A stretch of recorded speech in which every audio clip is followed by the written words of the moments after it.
Thank you, George. I'm immensely proud to call him my brother.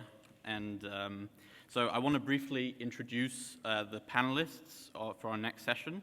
The first is Aleksander Kwaśniewski, who was president of Poland from 1995 to 2005, and a Concordia board member and supporter.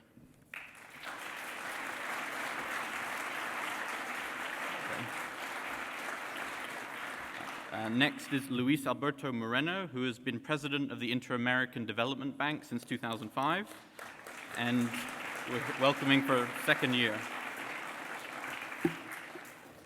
We have the pleasure of welcoming Edgars Rinkēvičs, the foreign minister of Latvia since May 2011.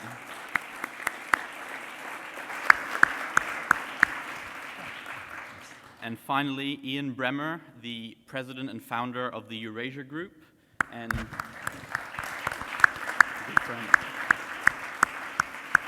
the panel will be moderated today by a good friend of Concordia's and of ours, and we're grateful she's here, Liz Claman of Fox Business Network.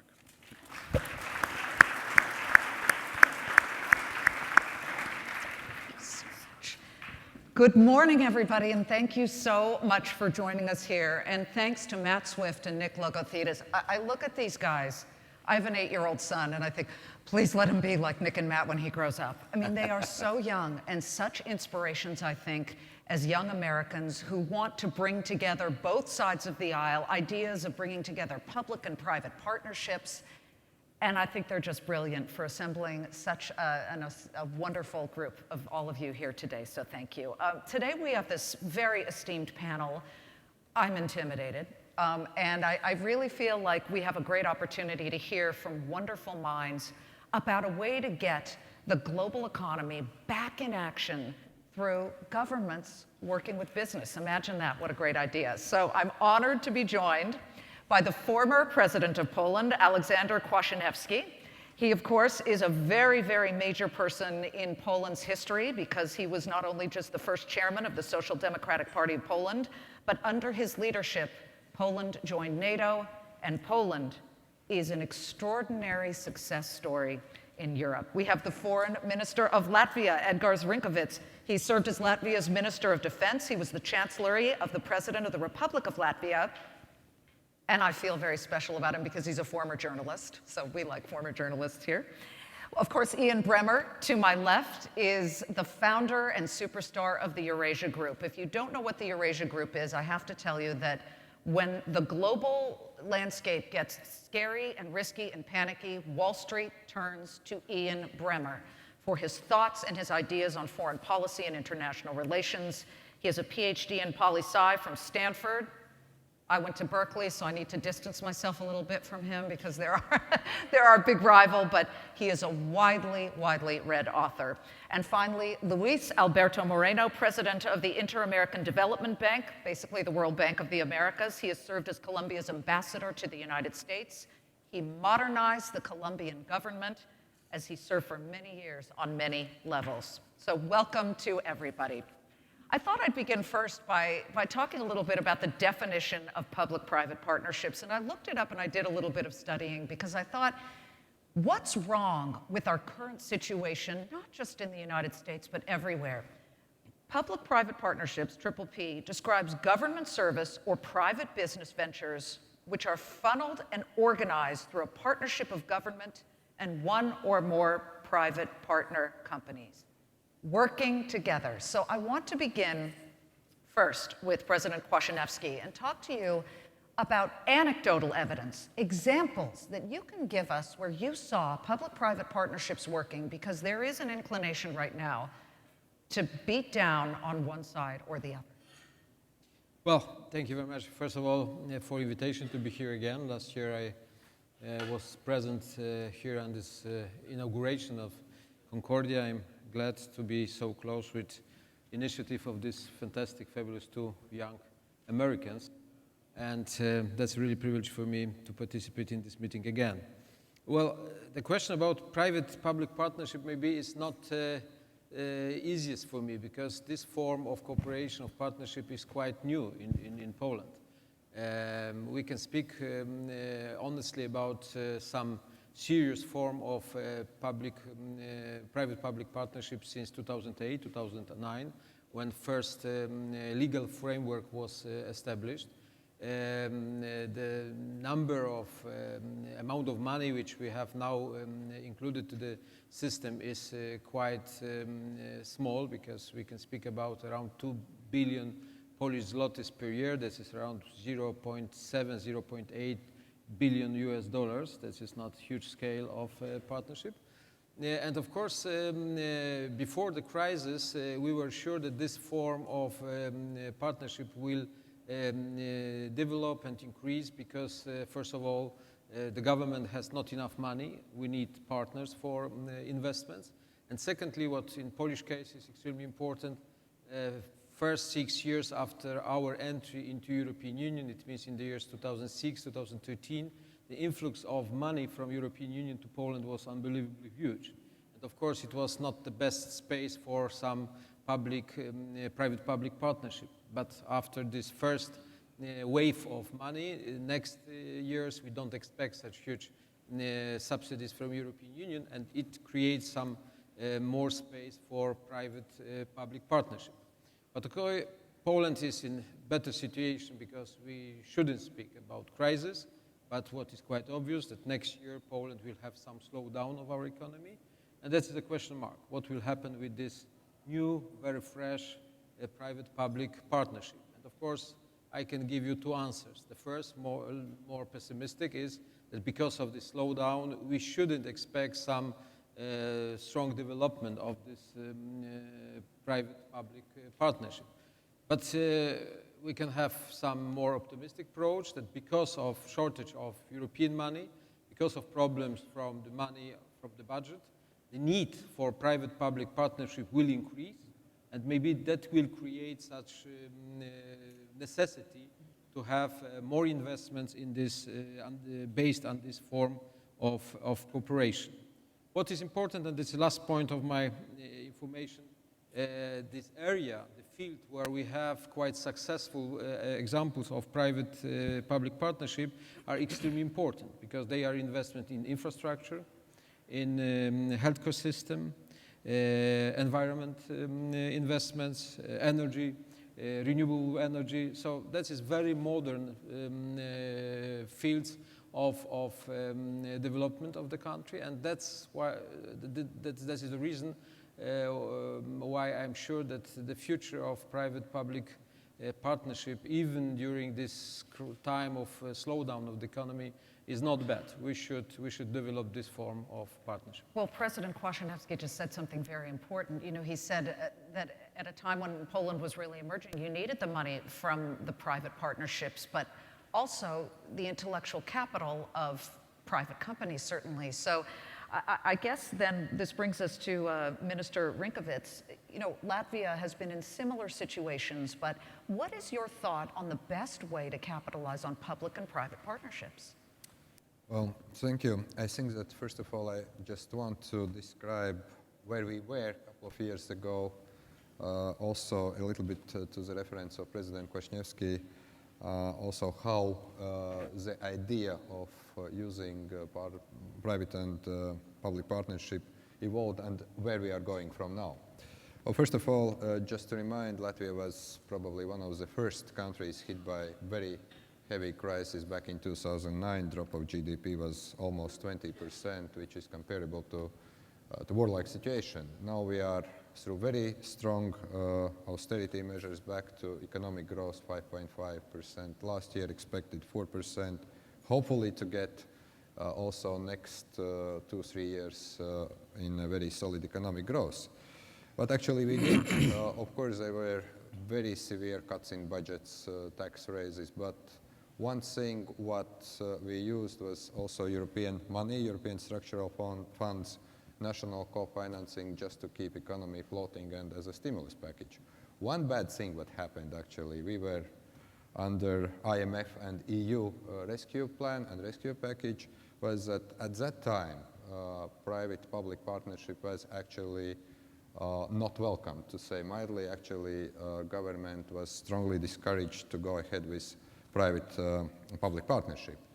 I think that there were some fears that we are going to create more financial burden, but I think that this has been one of the missed opportunities as another stimulus package to get faster out of the crisis. Right now, when we have completed successfully the program, we are debating next multi-annual financial framework of European Union. It seems to be that overall situation in Europe will mandate some certain difficulties with EU budget, with EU structural funds, and here I think that a government will have to turn also to different forms of financing, and that's one form of financing which we all know is PPP. And here I think that if we look at situation as it develops, Latvia also, like many Central Eastern European countries, have got to know this form of, let's say, cooperation between government and private sector rather recently. We have enacted laws. There are some successful projects, there are some unsuccessful projects, but I would say that if we look at current strategy, I would describe at least three possible areas. One is large energy transportation infrastructures. Second is local government engagement with private companies to address issues that are of local importance. And finally, I would mention also an opportunity through concessions that we are actually trying to actively use. To sum up, I would say that we are very much looking forward to reenactment of PPP after some certain years of, to some extent, forced break. As I said, I would rather see this as another stimulus package throughout the height of the crisis, but I think that currently we are very much ready to use this as another stimulus package in a very volatile environment. When you look at one region of the world where they've used some of these to their real advantage, you could look at South America. You could look at different ex-Venezuela, where they're just internationalizing and taking over private businesses. But President Moreno, you know, your best sense of which country has done it best in South America? Well, first of all, thank you very much, and it's a pleasure to be here, Liz. And like President Kwaśniewski, I was here also last year, and I want to congratulate Nicholas and his brother. I just wonder what they will do when they grow up, because if they're doing these kinds of things today. But in any event, let me just paint a picture, which I think is very important when you talk about public-private partnerships and why they are so critical. If you look at the stock of savings of Latin American countries, on average, they're about 18% of GDP. That same number for countries in Asia is close to 33%. In fact, developed countries today are actually under that number. But of course, the stock of savings of developed countries is much higher than those of emerging countries. So it's clear that for countries to develop and the immense needs that they have to import capital. Now, what are the ways to create the facilities for that import of capital? Certainly, it is through public-private partnerships. And as the foreign minister, as President Kwaśniewski was saying, largely the public-private partnerships that you see are around the buildup of infrastructure. And, you know, these are extremely difficult. I mean, people just say, well, go put money into infrastructure. It's very important to recognize that each and every infrastructure project, one is different than the other. Because prior to ever being able to be built, you need to do all of the environmental impact studies, all of the socioeconomic impact studies, all of the designs that are needed in a project to finally be ready to be put on an option to be a public-private partnership, and then the legal contract that is assembled around something like this. So if you ask me which countries and which ones are successful, you see private-public partnerships that have been successful just about in every country. For instance, President Dilma Rousseff of Brazil in a very bold move, recently announced that they were going to do something that has not been done in Brazil, certainly not at this scale, of $60 billion of private-public partnerships in infrastructure, largely for the next 4 or 5 years. Colombia, for instance, recently announced a similar project in the amount of $20 billion. So clearly, what you're going to have in emerging countries and in countries in Latin America is a huge need to be able to accommodate this capital around infrastructure. And when you talk about infrastructure, it's not solely roads and bridges and airports, but the large ticket item is going to be energy. Because if you are to maintain a level of growth at the trend growth levels that Latin America has today, which are close to 4%, you're going to need to invest about $1.3 trillion between now and 2030. Now, that's, let's say, the conventional type of public-private partnership. What is new happening in this space? I think is the delivery of what we call public goods. What do we refer as public goods? Things like education and health. And this is where a lot of the innovation is taking place. In the United States, in education, you have done things through charter schools. But there's a lot of innovation taking place in this space as well in Latin America. There's a lot of money sloshing around, as you hear. I mean, you talk about 60 billion in Brazil alone, 20 billion elsewhere. So, Ian, which models work, which models don't succeed?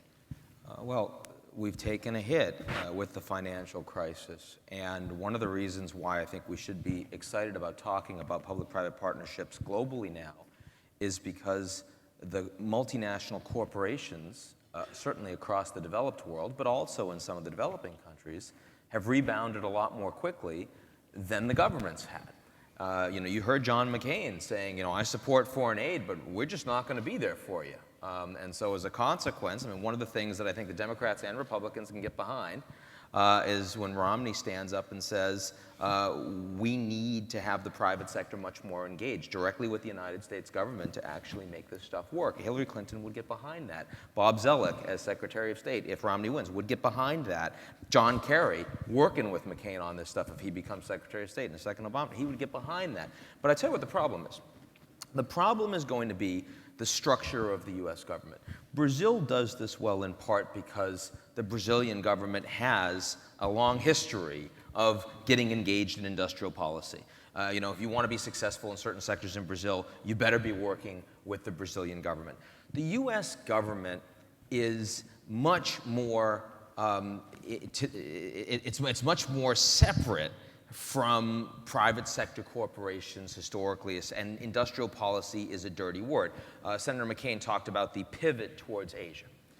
He then talked about the pivot towards Asia exclusively in security terms at a conference on public-private partnerships. That's wrong. I understand why he did it, because if you've got a hammer, everything looks like a nail.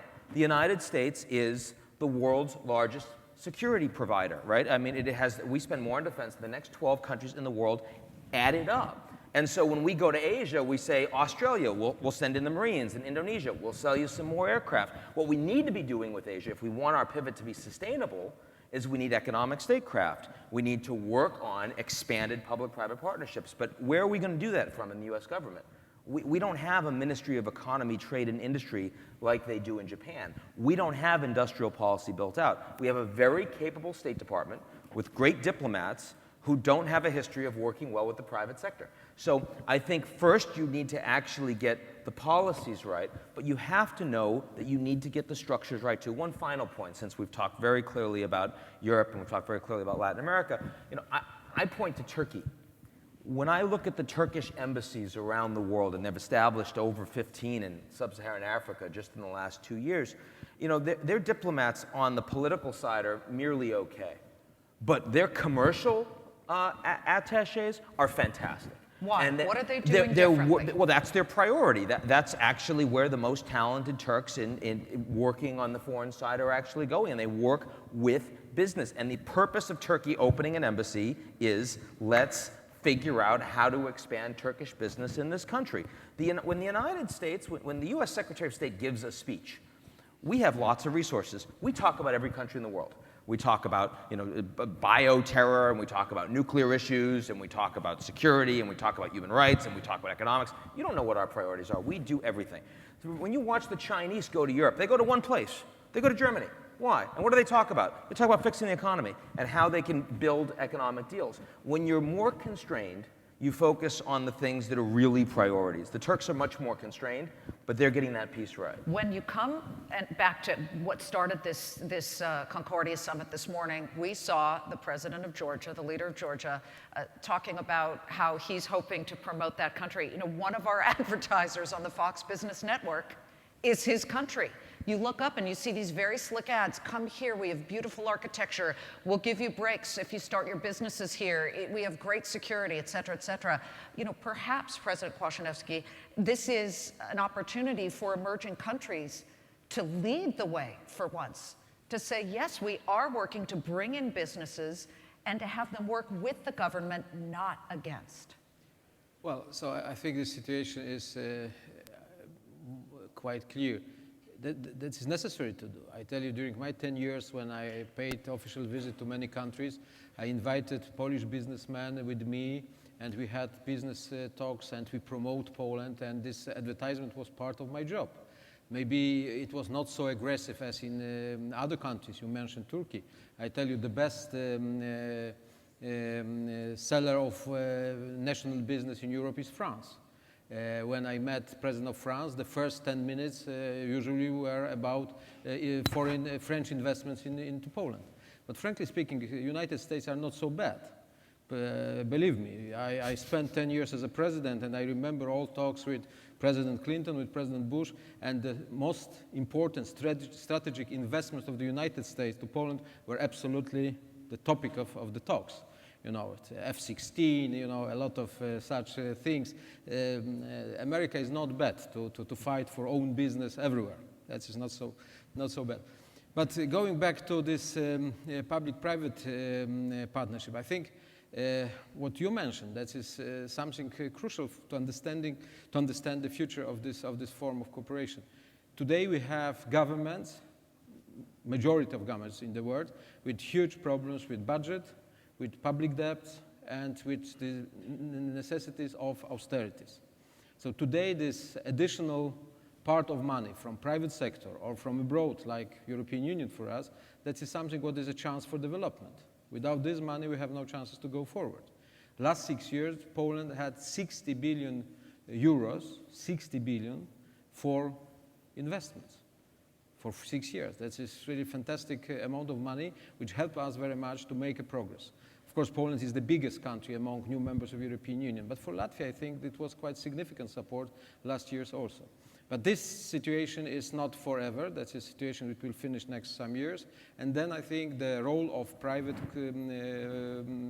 companies, of private money is increasing, and we should organize the best legal frame for this public-private partnership. And I think despite crisis, despite all these problems and troubles which we have now, I see that is the future of development in many emerging countries. Luis, there is a perception, too, that the public should have no role, that they mess up everything, that the government can never get anything right. How, if you were to proportion it, would they be involved? Should it be 50-50, 60-40?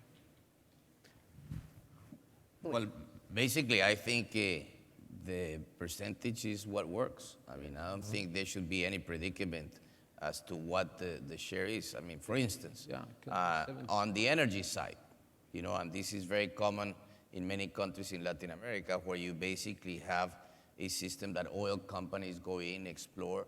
If they find oil, there's a catch-up effect where countries can decide that it should be 50-50, and then the split, depending on, you know, paying whatever the taxes. At the end, the government take probably is close to 70%, you know, by the time you add up all the taxes. But really, that's not, I think the important thing about public-private partnership is something critical that the president said.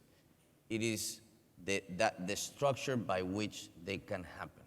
And that requires a good regulatory system, a way for private companies to know clearly what their risks are. And the better they understand those risks, the more money will come in. And part of the issues here that is critical is that typically public-private partnerships, especially in infrastructure, require commitments not for 5 years, but for 20 or 25 years. And that means that an investor needs to understand what are the macroeconomic risks of that country going forward. That's what they would ask Ian. Okay, if they come to you and say, what do I do with this country? Well, you need to be able to look out in a distance. And here, the way you structure it, there's many ways by committing revenues of state or local governments, wherever the partnership is taking place, towards a project like this. And finally, on the issue of the US, look, up here you can hear all these negative things. Let me tell you, I've seen state governors in this country go with all the business delegations, go with huge amount of business people focusing on this. I believe that you have a much better working framework at the state and local government in the United States than at the federal government. And the day the US is able to translate that throughout, you're unstoppable. Ian, you agree? Completely. I mean, it's so interesting. You look at the national level and you see Congress can't get out of its way in terms of saying, oh, we don't want China to do this, we don't want China to do that. We want to, at the state level, these governors need money. They work with their local corporations, they're very close to them, and they can't wait to do more business. Now, that can get you in a little bit of trouble sometimes because they're not necessarily strategic, but I couldn't agree more with what the president said. You know, India is a good example of using good public-private partnerships to just get it going, to bring up the infrastructure, to bring up the water systems. And I guess in Latvia, Edgars, you know, you could use examples of your own, but what would you need as the leader of an emerging country that is trying very desperately to get going? What are the obstacles? Is it regulation that is onerous, or is it something else? Is it the concern that there will be some question about, are you a little too cozy with business? I mean, sometimes our own fears and perceptions really stand in the way of getting things done. Well, I think that first of all, what you really need is a very good legislation. Legislation and... I'm on, yeah. First of all, legislation. Second, what I would say we have seen as a challenge is also people on the government side, staff, experienced, competent staff that can actually go ahead with and implement public-private partnerships. Sometimes, and that's an issue where you have a great idea, you probably have a good legislation, and then you have to have people who are really also working on government side to implement that. Third, what I would say, if there is a success story, and a success story drives another success story. True. If you have a failure, then you get public generally saying, well, you know that doesn't work, so probably why should government spend that or another time? You know what, let me bring that up. We had a failure recently, Solyndra. Our government gave a lot of money, not just to Solyndra, but some other energy companies. Didn't work out. Company went belly up, disaster. Listen, it got a lot of attention, but administrations all the way in the past, Ian, have had their own failures. But at a time when this country is going through very tough economic times, of course that crystallized government waste and why are we picking winners and losers? Is there not going to be some risk that doesn't pay off? In China, they're throwing money at a lot of companies that they know some of them will not succeed. Yeah, the Chinese have a very different problem. In the US, if it fails, it gets out there and it creates risk aversion, right? And you see risk aversion for all of these bureaucrats that are trying to engage in CYA behavior, right? In China, you have risk cover-up. And, you know, you make a bad investment, but the person you've made a bad investment with is powerful, so you have to keep making bad investments. They become very inefficient. It doesn't matter. I mean, you can't even apply public-private partnership terminology to China because in many cases what you think is public-private is actually public and also public, but pretends it's private, right? And one of the things that is going to make both the success of these partnerships critically important for the West is the fact that if you don't get it right, there is another model. And that other model is becoming the world's largest economy. it's China. The United States isn't going to go there, but we are going to have to take on some aspects of more strategy. So what do we need to change to get it right? In the United States? Correct. Well, I think actually the President Moreno made a very good point, which is that we do this very well at the local level. When you have governors they don't have the same resources. They can't do that. They can't develop a foreign policy themselves. If they're going to go travel, the only way they're going to get anything done is on the commercial side with the people that give them money and provide jobs. And so, they can't get out of their own way, because they're limited. The U.S. government has so many resources. We are a huge supertanker. What does the U.S. focus on when they talk to the Chinese? It can be North Korea, it can be the Middle East. Romney just made his first statesman-like trip. He went to Great Britain, he went to Israel, and he went to Poland. I love Poland. It's not in the G20. A G21, they would have gotten there. But it's true. But the point is that the U.S. can do everything. I had to say that. The U.S. can do everything, and they don't have the folks at the national level, at the federal level, that really are capable of saying, let's move the ball strategically with individual private sector corporations. I remind you, he went to Stanford, not Berkeley, President. So. Okay, sure. Just so everybody knows. President Kwaśniewski, your thought on that? I'm not afraid about G20, because I'm sure that after the crisis it will be necessary to reorganize this group, and Poland will be for sure inside G20. So this is a question of time only. No. But to Ian's point, is it done at the government level in Poland or at regional levels?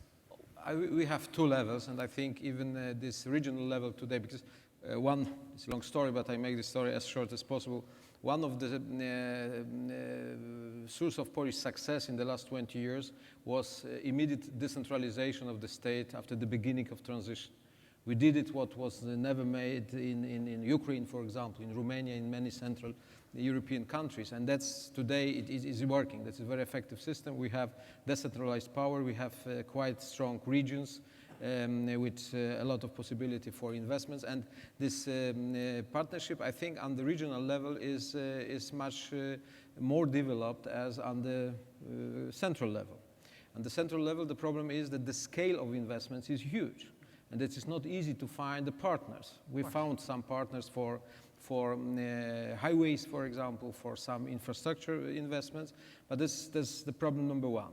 The second, of course, what I mentioned earlier, we established this modern, according European rules, legislation 2008-2009. It means 4 years ago. This is not a very long time for this very developed legislation for public-private partnership. Third point, what was not mentioned now, but it's necessary to say, in all emerging countries, the problem with private-public partnership is complicated because of corruption also. Because that is a problem when many times the huge question mark is, who is behind the scene of all this private-public partnership? Who is beneficiaries? Who is really the man who will have the money? And that's, of course, creates some real fears on the side of public structures, of authority, even of local authorities also.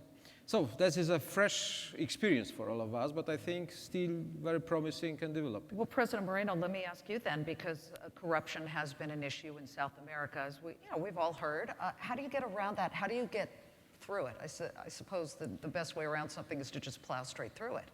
But is there a way to inspire confidence when you're creating public-private partnerships that will not say, oh, that guy, he got it again because of corruption? Well, let me say that we don't have the exclusivity on corruption to begin with. Of course. I think this is a problem throughout. I will tell you how we do it from the perspective of the bank, and that is that we put in place a whole set of guidelines and actually mechanisms by which anybody that feels, on the one hand, on the bidding process that there was a problem, we have an automatic system that goes and investigates if a bidding process was done and somebody feels affected, that can demonstrate that there was a corruption issue, and immediately we will act on it.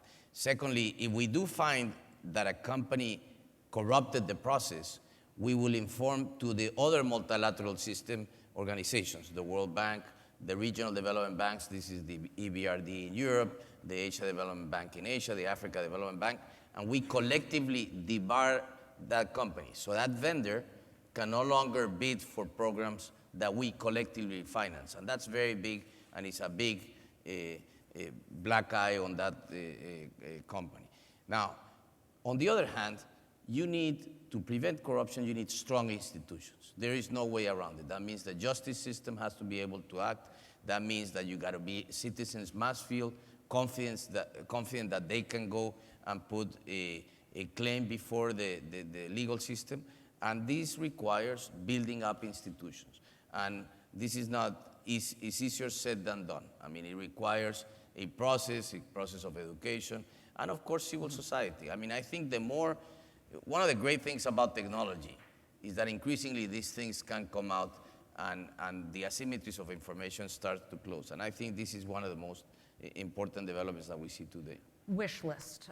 They've all mentioned energy and massive infrastructure. You're talking about, say, for example, bridges and roads, but what else would be a way to really link up the private and public regions and really create something? Is it, you mentioned healthcare. Is it healthcare? Is it pharma?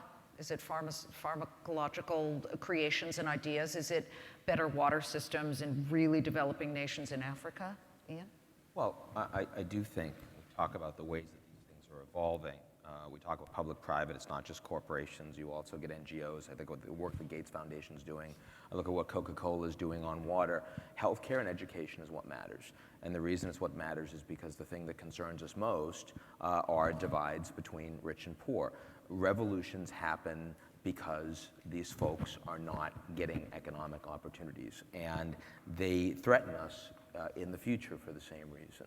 If the governments aren't going to put the cash out there, if they're going to be incapable or too slow, and if the corporations like the idea but don't have the ability to be long-term in their orientation, then that requires much more strategic moves towards PPPs. I think that that's absolutely the future. Well, we all know traditionally governments have provided education with mixed results, certainly. There's so many companies now in America, including our own parent company, News Corporation, that's working very hard to come up with better solutions. Don't we have to come up with better solutions as it pertains to education in all countries? Or is there a country where you feel, for example, that it's really done well? How does it work in Latvia? Well, I think that I just want to make one point to the previous discussion. Also in Latvia, if you look, local governments are doing much better on PPPs than national government. Okay. And one of areas are probably building kindergartens, also providing some part of educational system. So from that point of view, I would say that at local level, probably be it small or big projects, doesn't matter, but PPP is kind of developing much better. And certainly if you look at education, we do not have such a experience of having PPP in educational field apart from, as I said, building kindergartens and getting more or less sum of money return. But if we look at some other projects, I would say also that European Union is spending quite the money also on development aid. And actually that part of money, especially in regions in Africa, in Asia, also in some other developing regions, is conducted through different partnerships with NGOs, with public and private entities of those countries.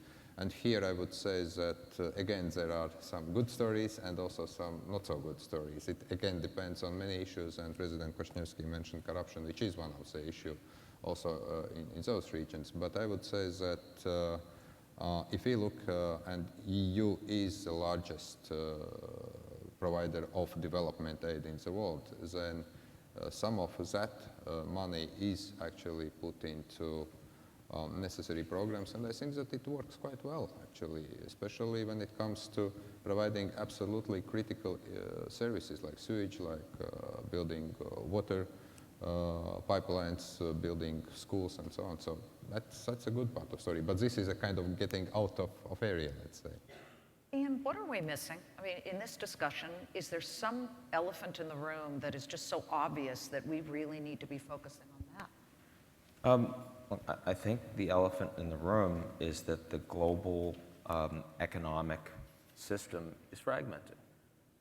And that's both a problem because we're going to see lower growth, we're going to see less efficiency, we're going to see more conflict, but it's also an opportunity because it means that governments can't and won't provide many of the services, especially internationally, that they have before. They have to lean on business. They must. I mean, this is a structural point. For decades, the United States led the global economy. It was US-led globalization with its institutions, and it had its allies and its values, and it prioritized all of those. We're not in that world anymore, and we haven't been since the 2008 financial crisis. I agree with President Kwaśniewski. The G20 is not working.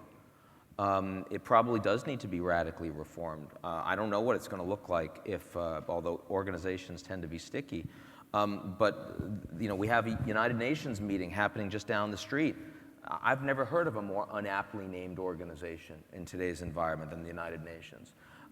It's unfortunate. None of us want that. And the reason precisely why I think these PPPs become critical is precisely because the old models of governance globally have broken down. That's the elephant in the room. Well, of course, we have no time to discuss about international organization today, but that is quite obvious for me that we have in the majority of international organizations, starting with United Nations, which were established as a result of Second World War.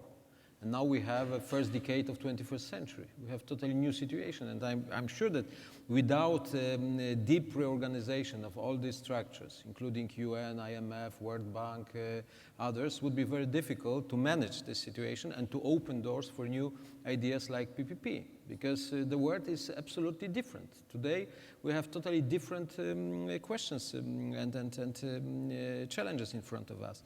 I tell you, last days in the plane, I read the biography of Khrushchev, and very interesting talk between Khrushchev and Mao Zedong in the year 56, 57. And this is exciting, to read, but you see that this word is finished, doesn't exist. That is really the part of the history. It happened 50 or 60 years ago, but this word doesn't exist. We have absolutely new challenges, new situation, and I'm sure that PPP is one of solutions, of very interesting ideas for the future. For Poland, the problem is, simply speaking, such. Our problem on the very beginning of the transition, 20 years ago, was how to build capitalism without capital.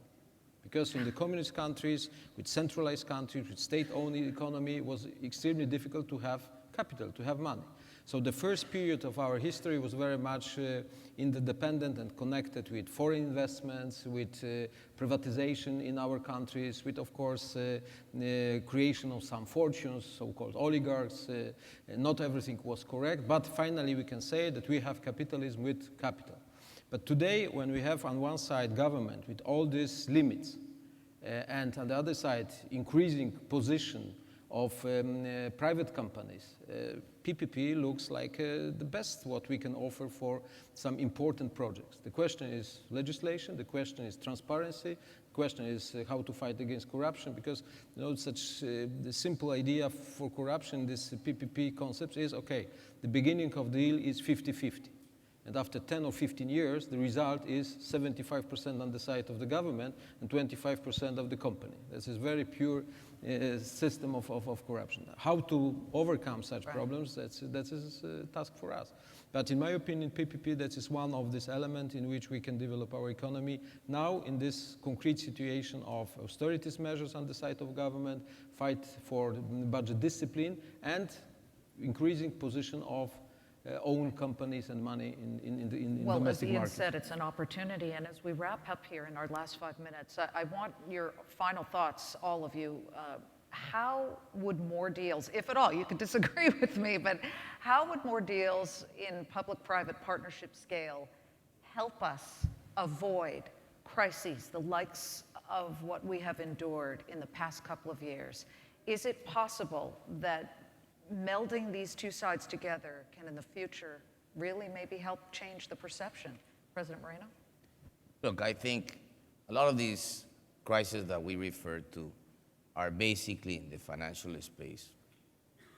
And I think the lessons from the past indicate, and let me say in Latin America, 25 years, 31 financial crises later, we learned things that the hard way that are critical. Macroeconomic stability matters. That means fiscal balances. That means current account surpluses or deficits. Populations worry about the levels of inflation. These are the kinds of things that need to be embedded in a society for it to have a government that responds to that.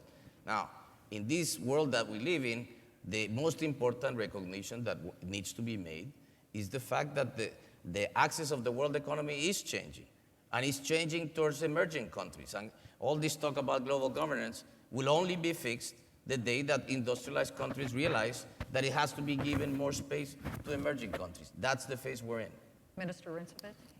Well, first of all, I think that I very much agree that if we look at current situation in European Union, Eurozone particularly, the first lesson is that if you have established rules, you have to obey them.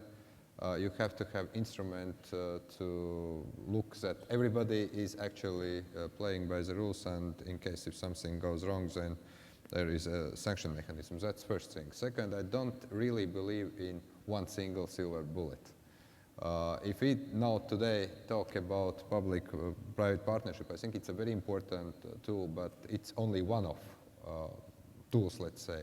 We have also we have to look at different other issues. And my final point, yes, G20 actually is not even an organization. It's actually a gathering of 20 countries. It may become G40, G60, or G10. Or as Ian would say, G0. Or G0 at some point, but let's face it, it very much depends on also how we are, first of all, cooperating on regional level. I think that regional cooperation, economic cooperation is very important, and through probably some regional cooperation, through interregional cooperation, we can also achieve some global governance. President Kwaśniewski, your final thought? Well, I think that is really one, the PPP is one of tools. That is not remedy for our problems, but in my opinion, the role of this partnership will increase. And what I can, as a brief conclusion, so make to be happy is necessary to make PPP. You know, that's something like that. What I My can mom used to say that. conclude. And finally, Ian, last thought. Well, look, I think that national governments are intrinsically more inward-looking. That is becoming much more true today, and that is more dangerous today than it has been at any point since World War II. Multinational corporations based in those countries are intrinsically not inward-looking. They're intrinsically trying to maximize profitability, and therefore they're international, they're global, they want to be, they try to find niches, they create more resilience. Precisely because these governments are pulling back, the necessity of having more public-private partnerships will bring more of that global perspective from the multinational corporations into developed governments and emerging market governments that sadly are really lacking in those perspectives today. Are you hopeful for the global economy to recover? I'm always hopeful. Look, we're here, so of course I'm hopeful. It's better than the alternative. People ultimately want to succeed, and as a consequence, they build rather than destroy most of the time. Technology is great, and there is a lot of resilience in the global system, but that we're going through a very challenging time, and certainly a lot of folks in this country are not prepared to have that conversation yet. We are grateful to the Concordia Summit to amass minds like this, and I truly appreciate our panelists coming and giving us their very pointed thoughts today. Thank you so much.